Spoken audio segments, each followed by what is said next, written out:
It's a life skill to know when it's worth taking something personally and when it's simply a waste of time.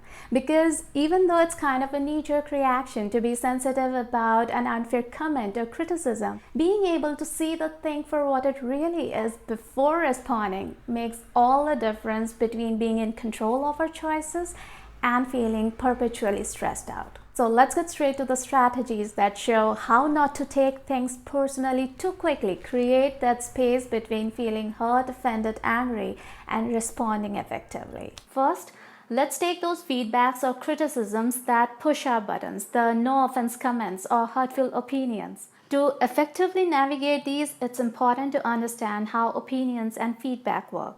See, we interpret the world around us through what we have learned from experience, from our memories of what we know to work. And these become a kind of reference library and is what we call mindset. That's why there are so many different opinions about any given single thing, because everyone has different experiences, different memories of what works that create the web of understanding for each of us. And so when someone says something hurtful to us as a feedback or opinion, if it isn't constructive, it has got nothing to do with us. It's simply their view, their interpretation of things through their own issues, biases, and experiences. And it might work perfectly for them, but it definitely isn't the right yardstick to judge us or our actions by. The results through their filtering system doesn't say anything about us. And the key to how not to take things personally when dealing with destructive comments is to remember that it's not our duty to comply with others' filtering system in life. If it's not in sync with your values, with your priorities, then treat it the same way you would something rude shouted from a passing car. Feeling hurt, allowing something to reach our heart and hurt us means we are giving that person a lot of power, assigning a lot of value to them. So before taking anything personally, ask yourself if you would go to that person for advice if something big was at stake for you. This single question will eliminate a lot of things crowding your life and attention. By the way, I think I haven't introduced myself yet. So my name is Nandita and I'm on a journey to have a bigger say in how things look in my life. And if that's something you too want in, then this channel is for you. See, to process all the information and input it receives, our brain tries to find similarities and connections. That's generally how we usually make sense of the world around us. These shortcuts help our brain save energy which it might need in case there's any kind of survival emergency. These shortcuts mean we like some people instinctively while other situations make us feel uncomfortable even without any obvious reason. Sometimes when we take things to heart, things that might not feel such a big deal to others, that's what's happening. Something has connected with a memory, with an experience that didn't end well, that left us feeling hurt or angry. And we instinctively connect to that emotion and feel this too is going to hurt us, and we get all defensive. It's the expectation we assign to that situation which gets our hackles up. It might be right or it may not be, but the key to how not to take things personally too quickly is to know your sensitive spots and practice holding off on that first instinctive reaction, holding back from acting on what comes to our mind first. This does two things. First, it gives us time to think of the credibility of that situation. How much importance should we really give to their opinion? And is it really about us or more about their own issues? And also, it gives us an opportunity to analyze whether it's a mistake, a misunderstanding, or whether it's a pattern with that person.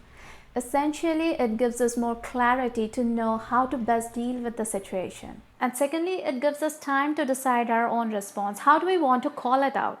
Ask them to explain or show what's not acceptable to us, or whether it's better to ignore, walk away, essentially create distance because it's simply not worth the time and energy. The next strategy is about when we have already taken something personally and it's affecting our mood, sleep, and peace of mind.